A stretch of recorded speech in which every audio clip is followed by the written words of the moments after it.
CGHS और ECHS के तहत सरकारी कर्मचारियों और पेंशनभोगियों को कैशलेस ट्रीटमेंट। लोकसभा से आई महत्वपूर्ण और ताज़ा अपडेट। जी हाँ दोस्तों, एक महत्वपूर्ण जानकारी यहाँ पर सरकारी कर्मचारियों और पेंशनभोगियों के लिए।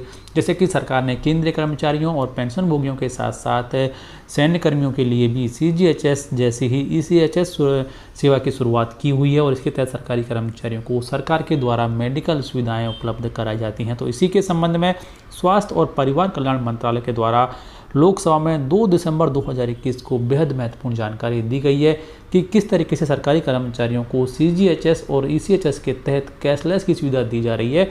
इसके बारे में पूरी जानकारी आपको इस वीडियो में दी जाएगी। वीडियो को हम बिना स्किप किए हुए लास्ट तक जरूर देखें।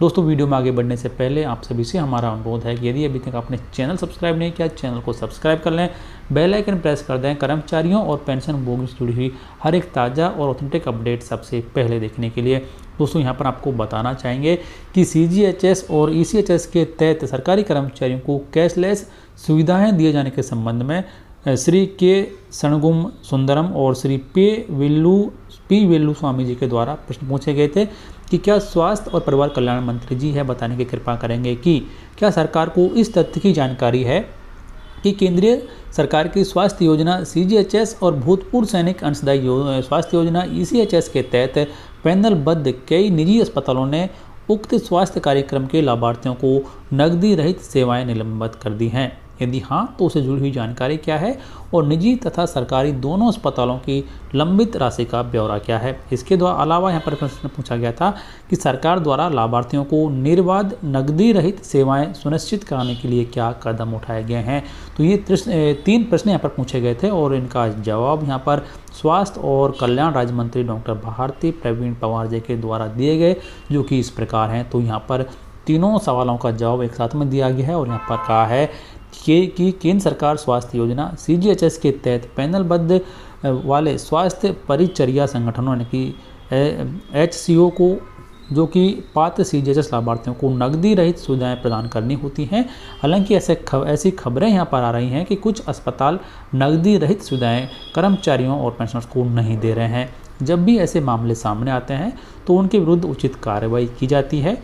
इसके अलावा एएमआरआई अस्पताल भुवनेश्वर, केयर हॉस्पिटल भुवनेश्वर और उसके अलावा एसएएल अस्पताल अहमदाबाद, मेमर्स चौनक हॉस्पिटल प्राइवेट लिमिटेड कोलकाता, यानी कि ऐसे कुछ हॉस्पिटल हैं जिनको कि सीजीएचएस के पैनल से बाहर निकाल दिया गया है और उनको नोटिस भी यहाँ पर दिया गया है। आगे यहाँ पर बताया गया है कि भूतपूर्व सैनिक अंशदायी स्वास्थ्य योजना यानी कि ईसीएचएस के संबंध में रक्षा मंत्रालय द्वारा उपलब्ध कराई गई जानकारी के अनुसार 174 यानी कि 174 स्वास्थ्य परिचर्या संगठनों एचसीओ ने ईसीएचएस लाभार्थियों को कैशलेस सेवाएं देना बंद कर दिया। यानी कि इतने जो हॉस्पिटल हैं उन्होंने ईसीएचएस बेनिफिशरीज को कैशलेस सेवा देना बंद कर दिया है। आगे यहाँ पर बताया गया कि ईसीएचएस के तहत सरकारी अस्पतालों से संबंधित कोई बिल लंबित नहीं है। एचसीओ के लंबित बिलों की निकासी एक सतत प्रक्रिया है। चालू वित्तीय वर्ष के दौरान 1100 करोड़ रुपए के एचसीओ बिलों का भुगतान किया गया है और लगभग 797 करोड़ रुपए के बिल भुगतान हेतु प्राप्त हुए हैं। ईसीएचएस के तहत लगभग 75 करोड़ रुपए की राशि के बिल भुगतान के लिए प्राप्त हुए हैं। और आगे यहाँ पर कहा गया है कि ईसीएचएस और सीजीएचएस के तहत लाभार्थियों को निर्बाध नकदी रहित सेवाएं उपलब्ध कराने के लिए निम्नलिखित कदम सरकार के द्वारा उठाए गए हैं। यहाँ पर आगे बताया गया है कि जो कदम उठाए गए हैं वो इस प्रकार हैं कि अस्पताल के दावों के निपटान में तेजी लाने के लिए अतिरिक्त जनशक्ति जुटाई गई है। दूसरा कदम यहाँ पर है कि जून 2021 में सीजीएचएस ने बिलों के निपटान संबंधी कार्यों को राष्ट्रीय स्वास्थ्य प्राधिकरण के आईटी प्लेटफॉर्म पर पेपरलेस मोड में स्थानांतरित कर दिया है, जो स्वास्थ्य और परिवार कल्याण मंत्रालय का एक संबद्ध कार्यालय है।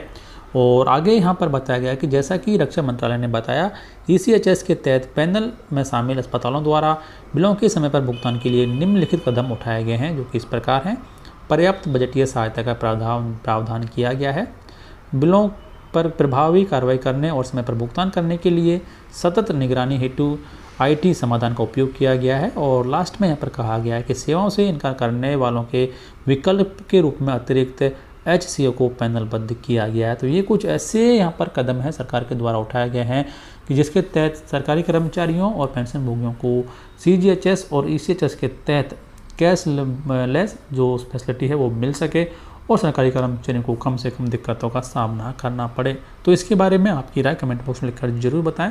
इस वीडियो को लाइक और शेयर करें, चैनल सब्सक्राइब कर लें, बेल आइकन प्रेस कर दें हर एक लेटेस्ट अपडेट सबसे पहले देखने के लिए।